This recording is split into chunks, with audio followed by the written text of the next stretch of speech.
Hey guys, tonight on Slumber Expeditions, we journey back over 3,000 years to a forgotten world of unparalleled sophistication and global connections. We are heading to the Late Bronze Age, a time when mighty empires from the Mediterranean to the Indus Valley formed a complex, interdependent world system, trading goods, ideas, and technologies across vast distances. It was an age of magnificent palaces, international diplomacy, and breathtaking art, a true globalized order that seemed as if it would last for eternity. We will explore the dazzling heights of this forgotten world, from the opulent courts of the Egyptian pharaohs to the merchant ships laden with copper and tin.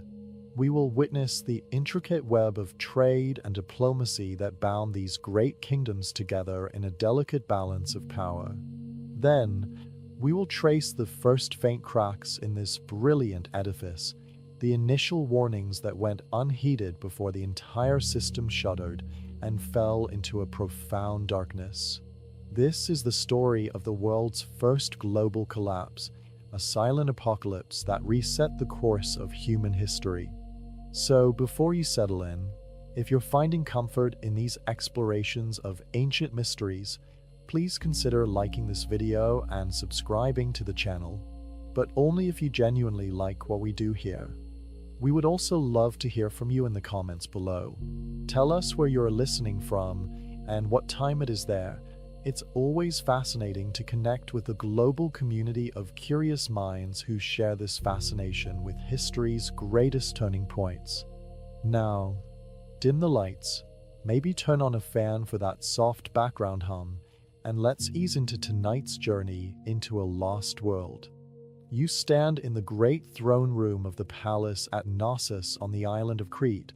feeling the cool stone beneath your feet and breathing air scented with cedar wood and precious oils from distant lands. The walls around you pulse with vibrant frescoes depicting athletic young men and women performing astonishing acrobatics over the backs of charging bulls, their bodies frozen in moments of perfect grace and danger. This architectural marvel extends far beyond this single chamber, encompassing multiple levels connected by grand staircases and illuminated by sophisticated light wells that channel the Mediterranean sun deep into the palace's heart. Below your feet, advanced plumbing systems with terracotta pipes carry fresh water and waste, demonstrating an engineering prowess that would not be matched for over 1,000 years. In the vast storage magazines surrounding the central courtyards, countless giant clay pit hoists stand in silent rows, containing the accumulated wealth of olive oil, wine, and grain that powers this maritime civilization's influence across the Aegean world. To the east, on the rugged Greek mainland, the citadel of Mycenae rises from the rocky landscape, its famous Lion Gate standing as an eternal sentinel to a warrior culture that would dominate the region for centuries. The massive limestone blocks of the Cyclopean walls, so enormous that later generations would believe only mythical giants could have placed them, project an aura of impregnable strength and permanence. Within these formidable defenses, the palace complex hums with organized activity as scribes carefully mark clay tablets with the intricate signs of linear B script, creating meticulous inventories of chariots, weapons, textiles, and religious offerings that reveal a highly bureaucratic administration. In specialized workshops, master artisans transform raw materials into objects of breathtaking beauty, inlaying bronze swords with scenes of the hunt using shimmering gold and black niello, while potters produce delicate drinking vessels that will travel as prestige goods throughout the known world. The Mycenaeans have established a far-reaching network of influence through both trade and conquest, with their distinctive pottery and architectural styles appearing from Sicily to the coasts of Anatolia and the Levant.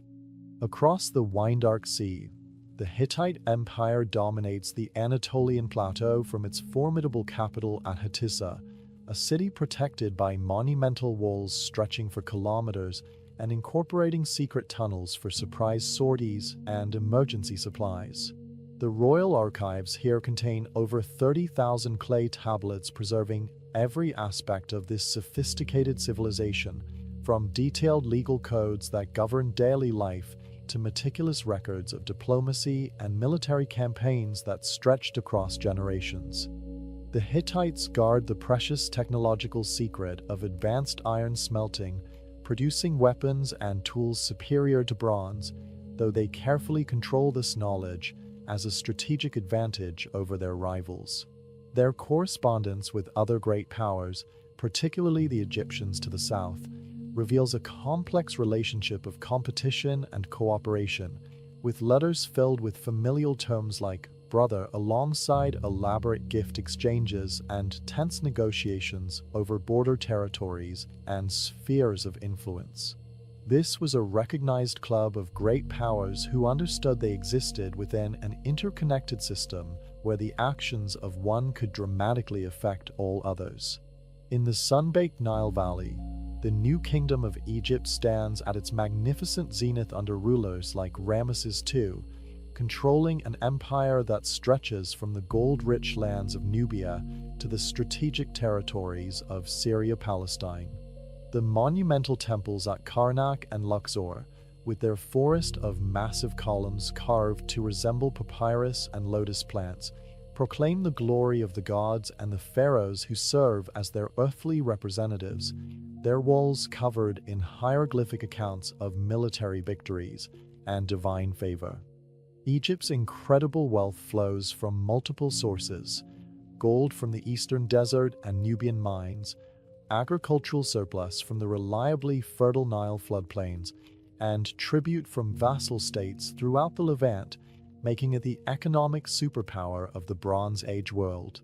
Egyptian grain regularly feeds foreign courts during times of shortage, while its seemingly endless supply of gold serves as the primary medium for international gift exchanges that cement diplomatic relationships and ensure the smooth functioning of the entire Eastern Mediterranean economic system.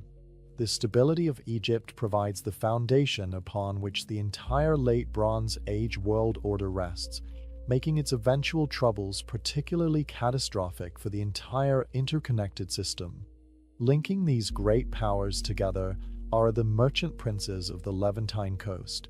operating from wealthy city-states like Ugarit and Byblos that serve as crucial commercial hubs between the major empires. Their ships, sturdy vessels measuring up to 15 meters long and powered by a single large square sail supplemented by oarsmen during calm weather, function as the container ships of the ancient world, carrying standardized cargoes of Cypriot copper, Anatolian silver, Aegean pottery, and Canaanite glass across the Mediterranean. These merchants are multilingual and commercially sophisticated, operating within established frameworks of contracts, partnerships, and insurance that spread risk and facilitate trade across vast distances and between different cultural spheres. At the far eastern end of this system, the sprawling Indus Valley civilization, though already in its twilight years, still maintains tenuous connections through overland routes and coastal trade, completing a circuit of civilization that stretches from the Aegean to the Indian subcontinent. This was a truly globalized age where a disruption in the tin mines of Afghanistan could eventually affect the price of bronze in Greece, and where the diplomatic marriage of a Hittite princess to an Egyptian pharaoh could stabilize trade routes for a generation. The remarkable stability of this late Bronze Age world did not rest on military might alone, but was fundamentally underpinned by a complex and surprisingly fragile economic system that bound disparate kingdoms together in a web of mutual dependency. The most critical element in this system was bronze itself, the alloy that gave the age its name and provided the cutting edge for weapons, tools, and agricultural implements that enabled these civilizations to flourish and expand. Bronze is composed primarily of copper and tin in approximately a 9-to-1 ratio, two metals that rarely occurred naturally in the same geographical locations, creating an inherent dependency on long-distance trade networks that stretched across the known world. Vast mining operations on Cyprus supplied the Mediterranean with most of its copper, with the metals so central to the island's economy and identity that its very name became synonymous with the metal itself in many contemporary languages. The sources of tin remained more mysterious and distant, likely originating from as far away as Afghanistan's Badakhshan region, Cornwall in Britain, or the Erzgebirge Mountains of Central Europe, traveling through multiple middlemen before reaching the major bronze production centers. This fundamental geological reality created exceptionally long and vulnerable supply chains that stretched for thousands of miles across both land and sea, requiring constant maintenance and protection to function effectively. Merchant ships laden with distinctive oxhide-shaped copper ingots regularly sailed from Cypriot harbors to destinations throughout the eastern Mediterranean, their cargoes carefully documented and expected at palaces from Greece to Egypt. Overland caravans followed established routes through the Taurus Mountains and across the Syrian desert, carrying precious tin ingots and semi-precious stones like lapis lazuli from Central Asia to the major urban centers of the Levant and Mesopotamia. The palace economies served as the central organizers and controllers of this trade, employing thousands of specialized workers and maintaining detailed records of every aspect of production, collection, and redistribution of goods and raw materials. In the palaces of Pylos, Mycenae, and Knossos, linear B tablets meticulously recorded the output of workshops, the levies of raw materials like wool, flax, and metals, and the distribution of finished products to various segments of society, revealing a highly centralized command economy. This managed global economy was remarkably specialized and efficient for its time, with different regions focusing on commodities where they held comparative advantages, from Egyptian grain and gold to Cypriot copper and Aegean olive oil. The system's efficiency, however, came at the cost of flexibility, as the highly bureaucratic palace administration struggled to adapt quickly to changing circumstances or unexpected disruptions in the complex supply networks. The distribution of goods followed established patterns and protocols that had proven successful for generations, creating institutional inertia that made rapid response to crises difficult, if not impossible. The entire economic structure depended on maintaining stability across this vast, interconnected region, with any significant break in the supply chain potentially halting bronze production entirely, which would in turn cripple military capabilities and agricultural productivity. This inherent vulnerability made the entire Late Bronze Age world system uniquely susceptible to cascading failures should multiple crises occur simultaneously or in rapid succession across different regions. Diplomacy served as the essential grease that kept this complex economic machine running smoothly, with the great kings of Egypt, Hutti, Assyria, Babylon, and Ahiwa, likely Mycenaean Greece, recognizing each other as peers within an international community of elite rulers. They communicated primarily in the Akkadian language using the cuneiform writing system, which functioned as the diplomatic lingua franca of the era, much like French in 19th century Europe or English in the modern international system. The remarkable Amarna letters, a cache of diplomatic correspondence found in Egypt, reveal this world in vivid detail, showing kings addressing each other as brother and engaging in elaborate gift exchanges of gold, silver, ivory, luxury textiles, and prized horses. These exchanges were not merely symbolic but served crucial economic functions, cementing relationships that ensured the continued flow of essential commodities and creating a balance of power that prevented major conflicts between the great powers. Royal marriages between ruling houses further strengthened these diplomatic and economic bonds, creating familial connections that theoretically obligated rulers to come to each other's aid in times of crisis. This sophisticated international order operated according to established protocols and shared understandings that governed interactions between states, creating a remarkable period of relative stability among the great powers despite occasional border conflicts and tensions. Merchants could travel relatively safely under the protection of diplomatic agreements between kingdoms, carrying letters of introduction that guaranteed their rights and safety as they moved between different political and cultural spheres. The system allowed for incredible cultural and technological exchange, with artistic motifs, architectural techniques, musical instruments, and even medical knowledge traveling across vast distances and being adapted to local traditions and needs. The price of this remarkable connectivity and stability, however, was absolute interdependence, as no single kingdom remained truly self-sufficient,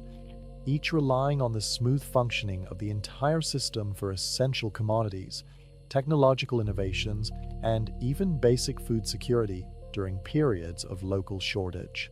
This complex web of connections created a brilliant but fragile civilization that would prove unable to withstand the perfect storm of crises that descended upon it around 1200 BCE. For all its apparent brilliance and stability, the Late Bronze Age world system was fundamentally precarious, with its very complexity and interdependence making it exquisitely sensitive to various environmental, economic, and political shocks. The first signs of serious strain began to appear in the decades leading up to the catastrophic collapse around 1177 BCE, manifesting as a series of destabilizing events that progressively tested the resilience of these seemingly mighty kingdoms and their sophisticated international networks. Climate data extracted from lake sediments, cave formations, and tree rings provides compelling evidence that a period of extended drought and climatic instability began to grip the eastern Mediterranean and Near East during the 13th century BCE. This climatic shift would have had catastrophic consequences for these predominantly agrarian societies, whose agricultural productivity depended on relatively stable and predictable weather patterns, particularly the annual Nile flood in Egypt and the winter rains in the Levant and Anatolia. Successive harvest failures across multiple regions placed immense strain on the palace-centered redistribution systems that had functioned effectively for centuries, as stored surpluses were depleted and the intricate balance between population and food production was disrupted. Cuneiform tablets from the Hittite capital of Hattusa contain increasingly desperate pleas for emergency grain shipments from Egypt, revealing the empire's precarious food situation and the inability of traditional agricultural areas to meet basic needs. Widespread famine led to dramatic inflation in the prices of basic commodities, social unrest among suffering populations who could no longer feed their families, and a progressive loss of faith in central authorities that could no longer fulfill their most fundamental responsibility of ensuring food security. Simultaneously, archaeological evidence from sites across Greece, Crete, and Anatolia shows clear signs of massive earthquake damage occurring around 1200 BCE, with collapsed walls, crushed storage jars, and subsequent rebuilding efforts visible in the stratigraphic layers at numerous important centers. These powerful seismic events would have destroyed key palaces, disrupted vital trade routes by damaging port facilities and making land routes impassable, and shattered the confidence of populations who likely interpreted these disasters as signs of divine displeasure with their rulers. The enormous cost of rebuilding damaged infrastructure drained royal treasuries already stretched by the demands of maintaining lavish courts, large standing armies, and the complex bureaucracy needed to administer these far-flung empires. Internally, the rigid palace system itself appears to have been reaching a point of diminishing returns, with the enormous cost of maintaining the royal court, military establishment, and administrative bureaucracy placing an increasingly heavy burden on the peasant producers who form the economic foundation of these societies. Wealth became increasingly concentrated in the hands of elite, creating growing social friction and resentment between the privileged few and the struggling masses, while the system's inherent lack of flexibility made adaptation to changing circumstances difficult. Externally, new groups began to appear on the periphery of the established Bronze Age world, with references to mysterious raiders, often called Sea Peoples in Egyptian inscriptions, beginning to surface in the records of the great powers. Initially, these may have been small-scale pirates or displaced groups seeking new lands and opportunities, but they represented a symptom of the wider instability affecting the entire Eastern Mediterranean region. Established trade routes became increasingly dangerous to travel as piracy increased, raising shipping costs due to the need for additional protection and insurance, while some remote trading posts and colonial settlements were gradually abandoned entirely. The diplomatic correspondence between kings from this period shows growing anxiety and tension, with letters speaking of unexplained disappearances of merchant caravans, concerning delays in expected shipments of vital materials and requests for military assistance against unidentified threats. Some peripheral regions began to assert their independence from the great powers, stopping the payment of tribute that had traditionally flowed to imperial centers and further straining already stretched royal economies, while local warlords emerged to fill the power vacuums created by receding central authority. The first cracks were visibly spreading across the brilliant facade of the Bronze Age world system, testing its resilience from multiple directions simultaneously and setting the stage for the catastrophic collapse that would follow. As we conclude this part of our journey into the Golden Age before the collapse, we like to extend a special thank you for listening. If you're finding comfort in these explorations of ancient mysteries, please consider liking this video and subscribing to Slumber Expeditions. We would also love to hear from you in the comments below. Tell us where you're listening from and what time it is there. It's always fascinating to connect with our global community of curious minds. You can also share which part of the story has captivated you the most so far. Now, let the image of this glittering, interconnected world settle in your mind as we prepare to witness its astonishing fall. The initial cracks that had appeared in the late Bronze Age world now widened into gaping fissures as the pressures of climate change, seismic activity, and internal strain began to trigger a chain reaction of human movement and conflict that would ultimately prove unstoppable. The sophisticated diplomatic and economic systems that had maintained stability for centuries began to falter under the weight of multiple simultaneous crises, creating a domino effect that would topple civilizations from Greece to Mesopotamia. The Eastern Mediterranean witnessed the emergence of new, aggressive forces that ancient Egyptian inscriptions would collectively term the Sea Peoples, a mysterious confederation of disparate groups whose origins and motivations remain one of history's great puzzles, their very name representing the limits of our understanding of this turbulent period. These were not a single homogeneous army, but a complex mixture of warriors, pirates, and migrants from various regions, possibly including the Aegean, Anatolia, and the central Mediterranean, who were themselves likely displaced by the same environmental and political crises affecting the Great Kingdoms. Archaeological evidence from destroyed sites across the Mediterranean reveals patterns of destruction that suggest coordinated attacks by these seaborne raiders, though whether they acted as a unified force or as independent groups taking advantage of the general chaos remains hotly debated among scholars. Their appearance in the historical record coincides perfectly with the period of collapse, suggesting they were both a cause and a symptom of the systemic failure unfolding across the region, a destructive force unleashed upon a world already teetering on the brink of catastrophe. The movements of these groups can be traced through distinctive pottery styles, weapon types, and burial practices that appear suddenly in the archaeological record of Cyprus, the Levant, and Egypt, marking their progress like a trail of breadcrumbs through the crumbling landscape of the Bronze Age world. Contemporary texts from Ugarit, Hattusa, and Egypt describe them in alarmed terms, with Egyptian inscriptions specifically naming groups like the Peleset, Shikalesh, Denyen, and Weshish, though providing frustratingly little information about their origins or ultimate objectives beyond their destructive capabilities.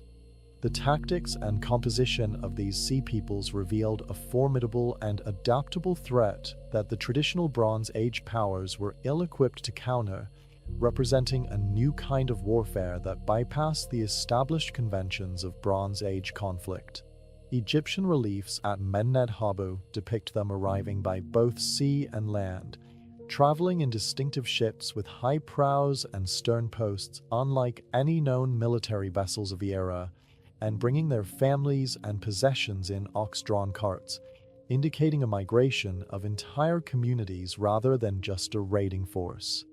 They fought as disciplined infantry using innovative weapons and armor, including long thrusting swords, round shields, and feathered helmets, and they employed naval tactics that allowed them to attack coastal cities and disrupt the vital maritime trade routes that were the lifeblood of the Bronze Age economy. Their initial attacks may have been aimed at soft targets and merchant shipping, but they quickly grew bolder, assaulting and destroying fortified cities that had stood for centuries, their mobility and ferocity overwhelming the slower, chariot-based armies of the great empires. The very structure of these established kingdoms, with their centralized palaces and rigid military doctrines, made them vulnerable to these fast-moving, unpredictable attackers who recognized no established rules of warfare or diplomacy. Simultaneously, from the desert fringes and mountainous highlands, other groups began to exert pressure on the weakening empires, taking advantage of the diversion of military resources to coastal defenses and creating a multi-front crisis that stretched royal armies to their breaking points. In the Levant, semi-nomadic tribes like the Hebrews and Arameans, previously marginal players in the international system, began to challenge the authority of crumbling city-states and establish their own settlements in the hill country, a process vividly preserved in biblical narratives that describe the conquest of Canaan. In Anatolia, nomadic Cascade tribes intensified their raids on the beleaguered Hittite heartland, further straining an empire already reeling from famine and the loss of its distant territories, while in the Aegean, various Dorian groups from the north may have begun pressing into Mycenaean Greece, adding another layer of chaos to the disintegration there. These peripheral movements were not coordinated but formed a perfect storm of pressure that stretched the military and administrative capabilities of the great kingdoms to their breaking points, creating a multi-front crisis that no single palace bureaucracy could effectively manage or contain. The response from the established powers was initially one of confusion and failed cooperation, as the traditional diplomatic mechanisms that had maintained peace for centuries proved inadequate to this new type of threat that respected neither borders nor established protocols. Desperate letters between kings, such as the correspondence between the last Hittite ruler Suppiluliuma II and the king of Ugarit, reveal a world falling apart in real time, with pleas for help going unanswered as each kingdom focused on its own survival in the face of multiple threats. A famous letter from Ugarit to the king of Aulashia, Cyprus, poignantly states, "My father, behold, the enemy's ships came, my cities were burned, and they did evil things in my country. Does not my father know that all my troops and chariots are in the Hittite country, and all my ships are in the land of Lucca? Thus the country is abandoned to itself."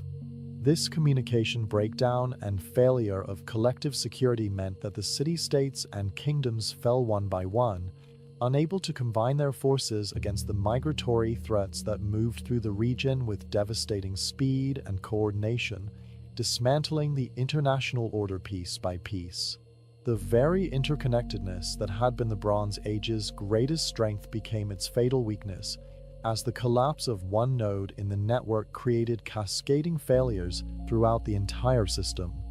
The collapse, once it gained momentum, spread with terrifying speed across the eastern Mediterranean,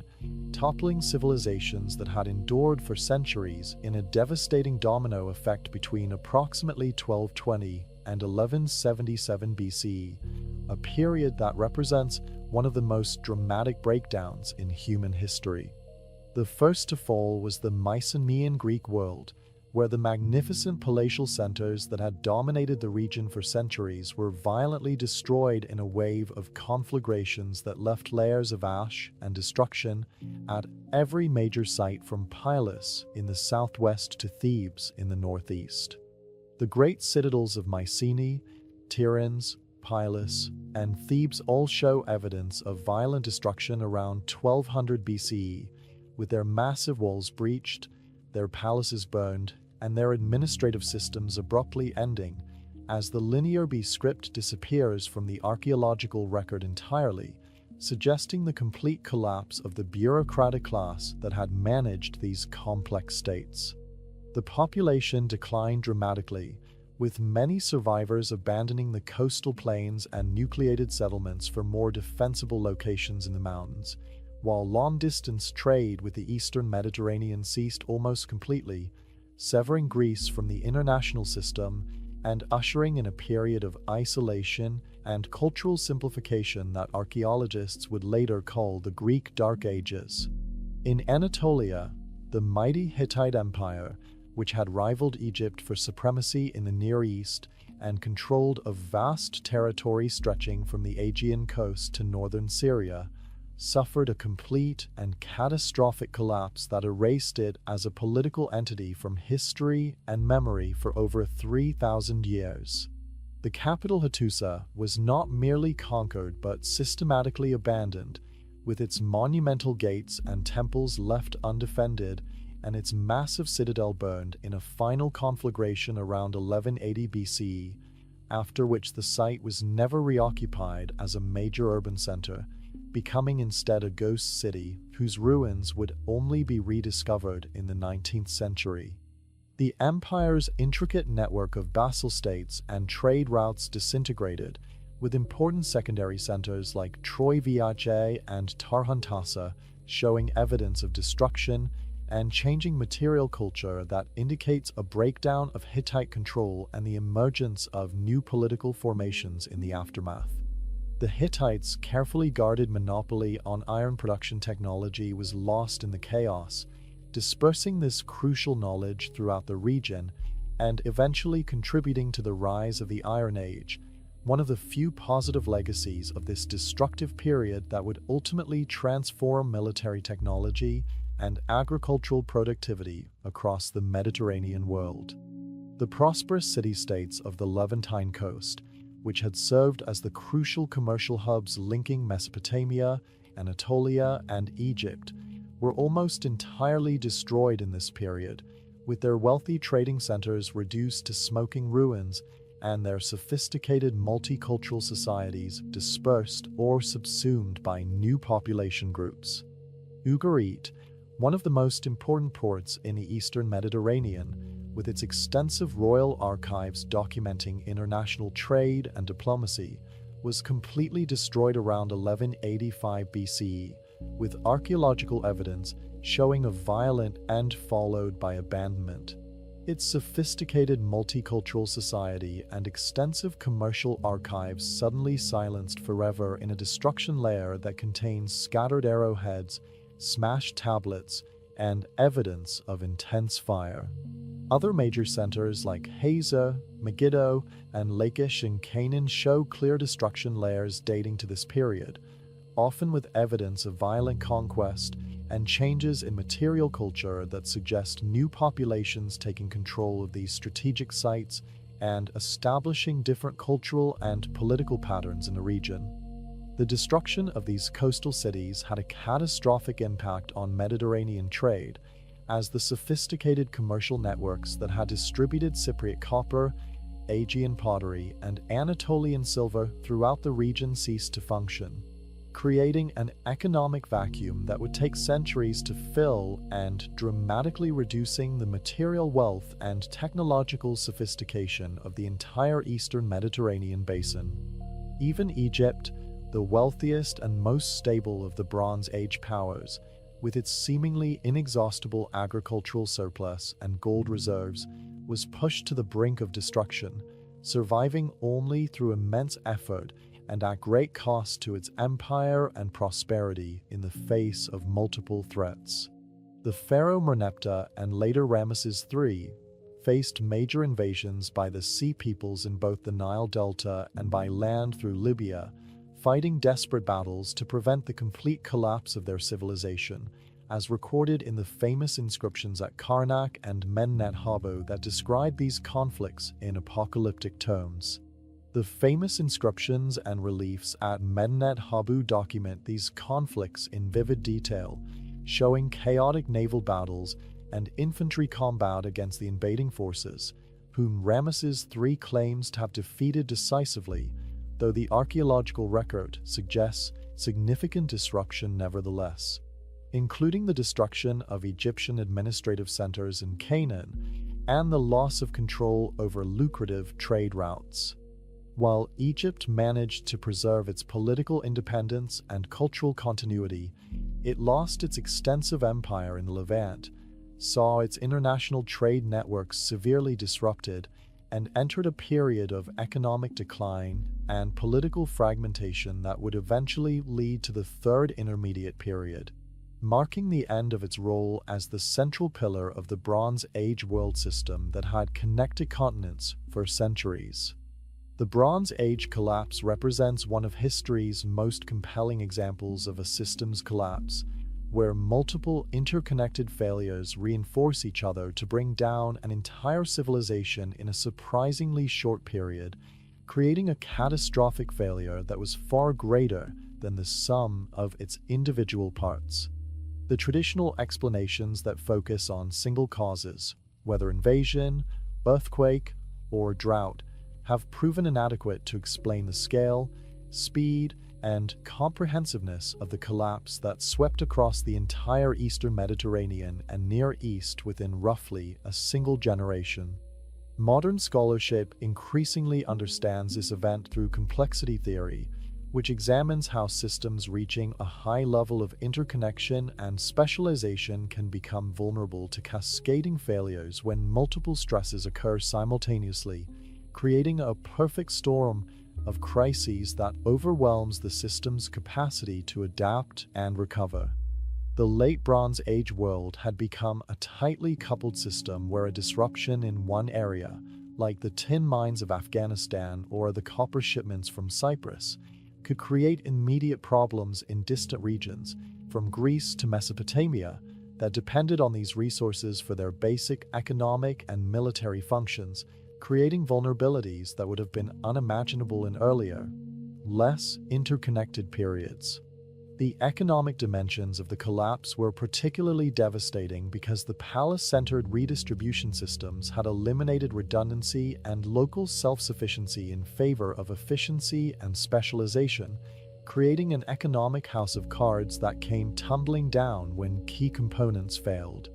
When the central authorities could no longer guarantee security for trade routes or maintain their administrative control, the entire economic edifice crumbled as specialized workers, from scribes and metallurgists to potters and weavers, lost their institutional support and the population reverted to subsistence agriculture, abandoning the complex division of labor that had characterized the Bronze Age. The disappearance of literacy in many regions was not merely a cultural loss but a symptom of this economic breakdown, as the complex administrative structures that required written records ceased to exist, and the specialized scribal classes that maintained these skills were dispersed or eliminated, creating a historical silence that would last for centuries in places like Greece and Anatolia. The intricate international division of labor that had characterized the late Bronze Age gave way to localized production and simplified economic patterns, with the sophisticated wheel-made pottery of the palatial workshops replaced by cruder handmade vessels. and the standardized weights and measures of international trade abandoned in favor of local variations that reflected the breakdown of large-scale economic integration. The collapse had profound demographic consequences that transformed the human landscape of the Eastern Mediterranean, with archaeological surveys showing dramatic population declines of up to 90% in some regions of Greece and Anatolia, as cities were abandoned and settlement patterns shifted to more defensible but less productive locations. This depopulation resulted from a combination of warfare, famine, disease, and lower birth rates, creating a negative feedback loop where smaller populations could no longer maintain the complex infrastructure, like irrigation systems, terracing, and road networks, that had supported the dense populations of the Bronze Age, leading to further agricultural decline and population loss. The movement of peoples during this period, whether forced or voluntary, led to significant cultural mixing and the emergence of new ethnic identities, with groups like the Philistines establishing themselves in Canaan and bringing with them Aegean-style material culture that distinguished them from their Canaanite neighbors. While in Greece, new dialect groups emerged that would later form the basis of classical Greek regional identities.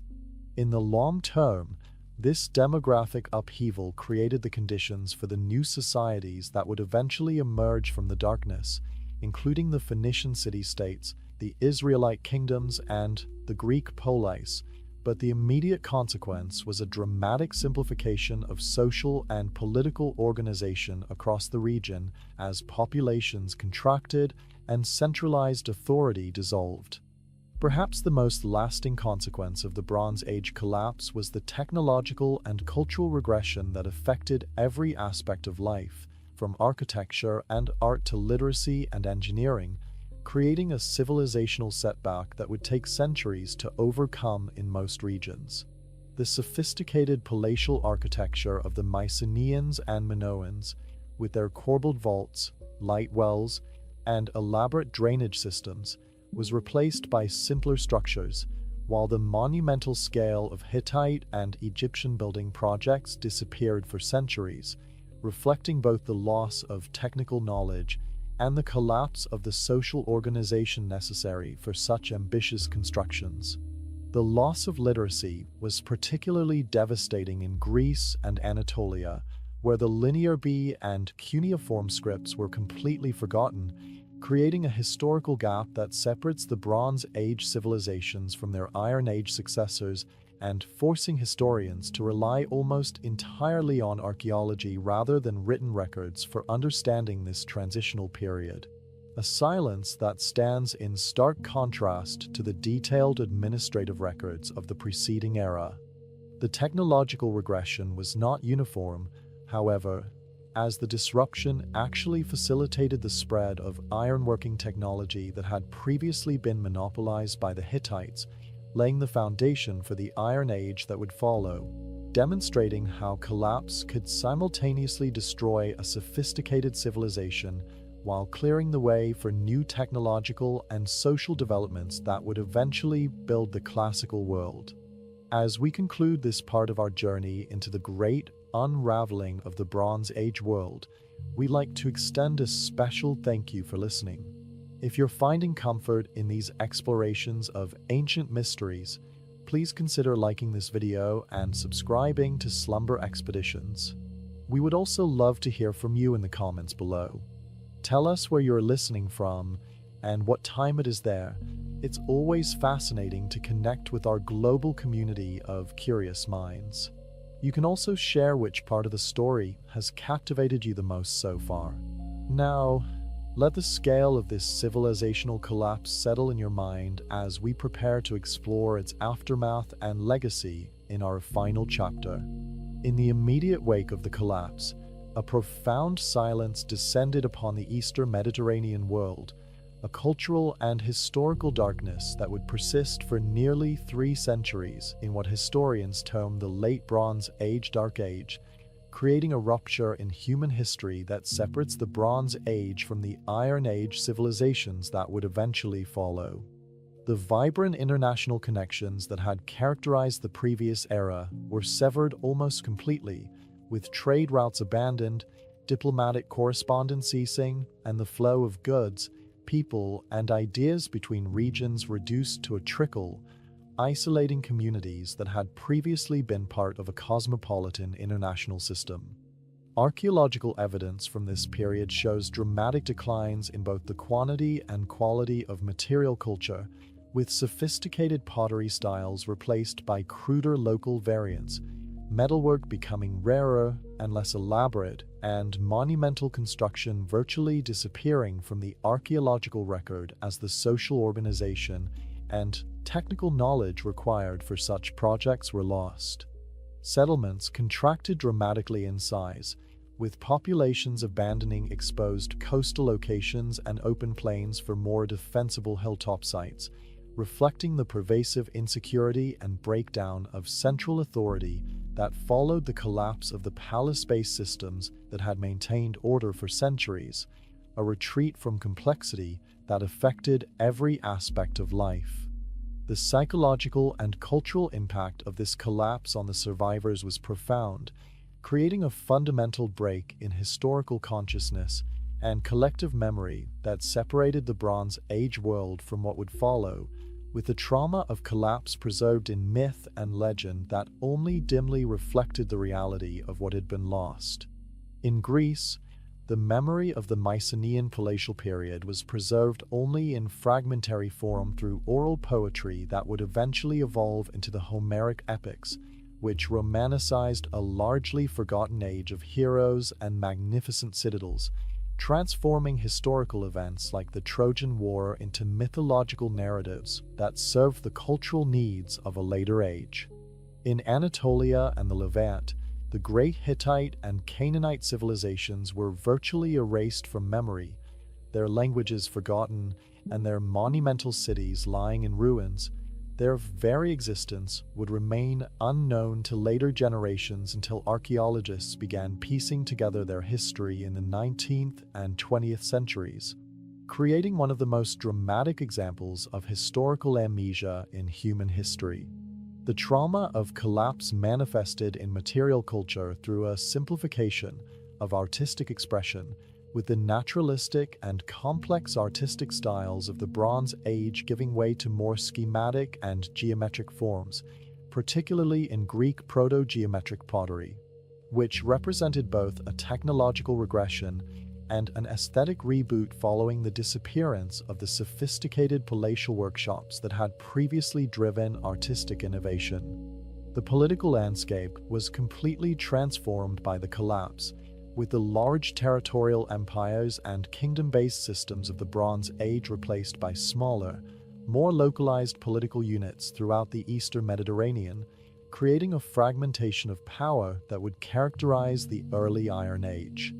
In Greece, the centralized monarchies of the Mycenaean period gave way to smaller tribal groupings and the eventual emergence of the city-state, polis, system that would characterize the classical period,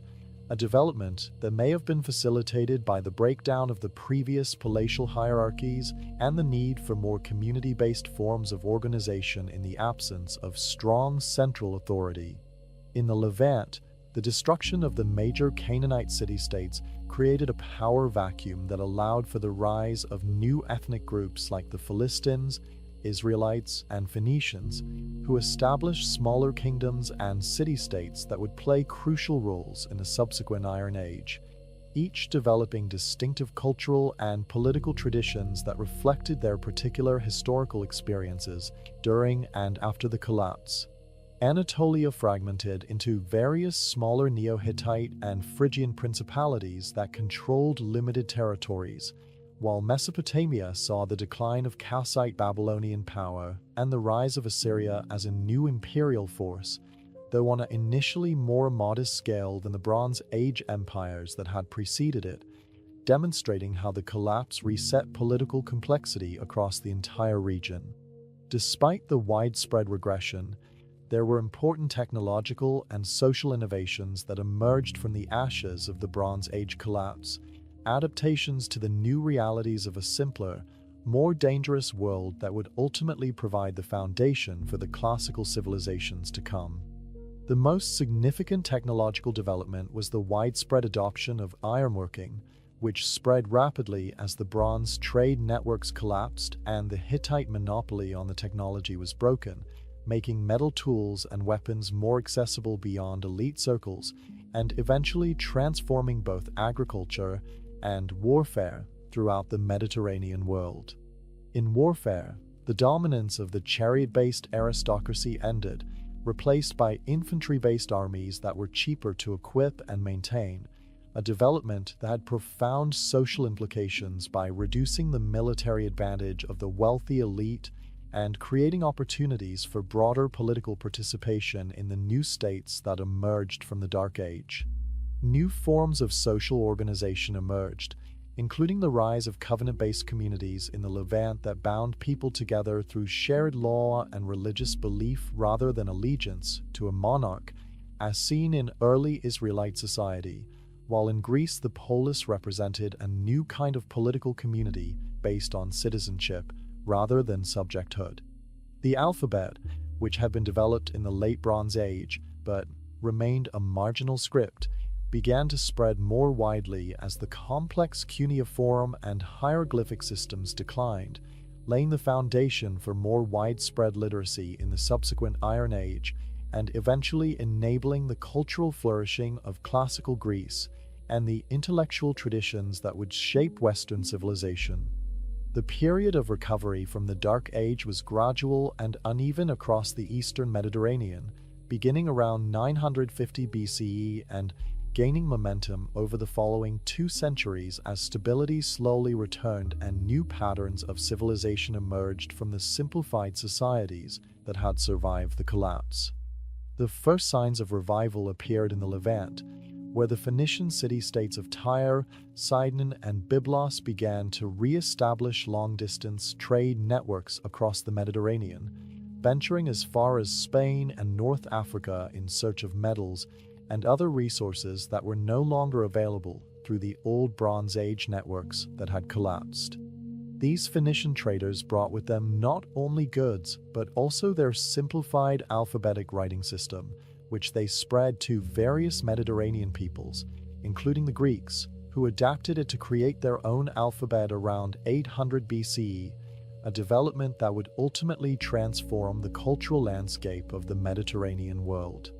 The adoption of the alphabet was a revolutionary development that would eventually facilitate the re-emergence of literacy on a broader scale than had existed even in the Bronze Age, when writing had been primarily the domain of professional scribes serving palace bureaucracies, opening up new possibilities for record-keeping, literature, and political organization. In Greece, the recovery began with the formation of the city-state, polis, as the characteristic political unit, a development that represented a fundamental break from the centralized monarchical systems of the Mycenaean period and would ultimately give rise to the unique political culture of classical Greece. The Greek polis was typically smaller in territory and population than the Bronze Age kingdoms, with power distributed among a citizen body rather than concentrated in a single ruler and his palace bureaucracy, creating new forms of political participation and civic identity that would characterize the classical period. This new political form fostered intense competition between states, but also encouraged citizen participation and institutional innovation, creating the conditions for the remarkable cultural flourishing that would become classical Greek civilization, with its achievements in philosophy, drama, history, and art that would profoundly influence subsequent Western civilization. The renewal of contact with the older civilizations of the Near East during what is called the Orientalizing period, roughly 750 to 650 BCE, brought new artistic motifs, religious ideas, and technological knowledge to Greece, accelerating its emergence from isolation and cultural simplification and stimulating the developments that would lead to the archaic and classical periods of Greek history. The legacy of the Bronze Age collapse profoundly shaped the cultural and political values of the classical civilizations that eventually emerged, creating a distinctive break between the world before and after the Dark Age that influenced how these new societies understood themselves and their place in history. The memory of collapse, preserved in myth and literature, contributed to a pervasive sense of human vulnerability to divine wrath and the fragility of civilization that appears in Greek tragedy, Hebrew prophecy, and other foundational texts of the classical world, creating a cultural awareness that human achievements were precarious and could be lost. The new political systems that emerged, whether the Greek polis, the Israelite covenant community, or the Roman Republic, represented conscious alternatives to the centralized monarchies of the Bronze Age, with greater emphasis on citizenship, law, and institutional constraints on power that reflected lessons learned from the collapse of the previous order. The technological and social innovations that had developed during the Dark Age, particularly ironworking and alphabetic writing, became the material foundation for these new civilizations, making key technologies more widely accessible beyond elite circles than they had been in the Bronze Age, and creating conditions for more broadly based cultural and political development. The historical significance of the Bronze Age collapse extends far beyond the ancient world, offering profound lessons about the vulnerability of complex, interconnected civilizations to systemic failure that remain relevant in our own era of globalization and environmental challenges. The collapse demonstrates how multiple stressors, climate change, migration, economic disruption, and political failure can interact to bring down even highly sophisticated civilizations when they occur in close succession, overwhelming the adaptive capacity of even the most successful social systems. It illustrates the particular vulnerability of highly specialized, centralized systems that lack redundancy and resilience, compared to more decentralized and adaptable social formations that can better withstand shocks and reorganize after disruption, a lesson with clear implications for modern global systems. The recovery from collapse also shows how periods of breakdown can clear the ground for innovation, as old structures and traditions that resist change are swept away, making space for new technologies, social forms, and political ideas to emerge from the ashes of the old order. Most importantly, the Bronze Age collapse reminds us that civilization is not a linear progression but a fragile achievement that can be lost, a lesson that resonates strongly in our own era of globalization, climate change, and geopolitical uncertainty, inviting us to consider what vulnerabilities might exist in our own interconnected world system and how we might build greater resilience against potential collapse. The story of the Bronze Age collapse continues to resonate in our modern world, not merely as ancient history, but as a compelling case study with striking parallels to contemporary global challenges and vulnerabilities that invite reflection on the sustainability of our own civilization. Our current era of globalization, with its intricate supply chains, financial interdependence, and rapid cultural exchange, mirrors in many ways the interconnected world of the late Bronze Age, raising questions about whether similar systemic risks might exist today and whether our own complex systems might be vulnerable to cascading failures under the right conditions. Climate change, which played a crucial role in stressing Bronze Age societies through prolonged drought and agricultural failure, has re-emerged as a major threat to global stability, with rising temperatures, changing precipitation patterns, and extreme weather events potentially disrupting agricultural systems and creating resource competition that could strain the international order. The large-scale migrations of the Sea Peoples find their echo in contemporary migration crises driven by conflict, environmental stress, and economic disparity, challenging the stability and cohesion of modern nation-states, just as they challenged the Bronze Age kingdoms, raising difficult questions about how societies respond to demographic pressures and cultural change. The archaeological investigation of the Bronze Age collapse continues to evolve with exciting new discoveries and methodological innovations, with new technologies and interdisciplinary approaches shedding fresh light on this ancient catastrophe and helping to resolve long-standing mysteries about this pivotal period in human history. Advanced scientific techniques like stable isotope analysis of human remains, palynological studies of ancient pollen, and high-resolution radiocarbon dating are providing more precise chronological frameworks and clearer pictures of environmental conditions during the collapse period, allowing researchers to correlate political events with climatic changes with unprecedented accuracy. Underwater archaeology has revealed spectacular finds like the Elubran shipwreck off the coast of Turkey, a Bronze Age vessel that sank around 1300 BCE carrying a magnificent cargo of international goods, providing unparalleled insight into the scale and complexity of late Bronze Age trade and the incredible diversity of materials that moved through these networks. Genetic studies of ancient DNA from populations before, during, and after the collapse are beginning to illuminate the complex demographic changes and population movements that characterize this transitional period, helping to distinguish myth from historical reality in accounts of mass migrations and providing new evidence about the biological impact of this civilizational catastrophe.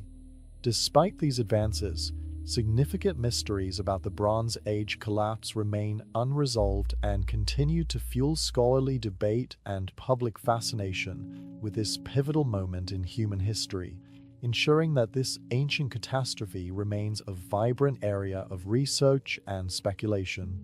The precise identity, origins, and motivations of the Sea Peoples remain elusive, with theories ranging from there being displaced populations from the collapsing Mycenaean or Hittite worlds to opportunistic pirates from the central Mediterranean, or even early groups of what would later be known as the Etruscans or Sardinians. But no consensus has emerged despite centuries of investigation.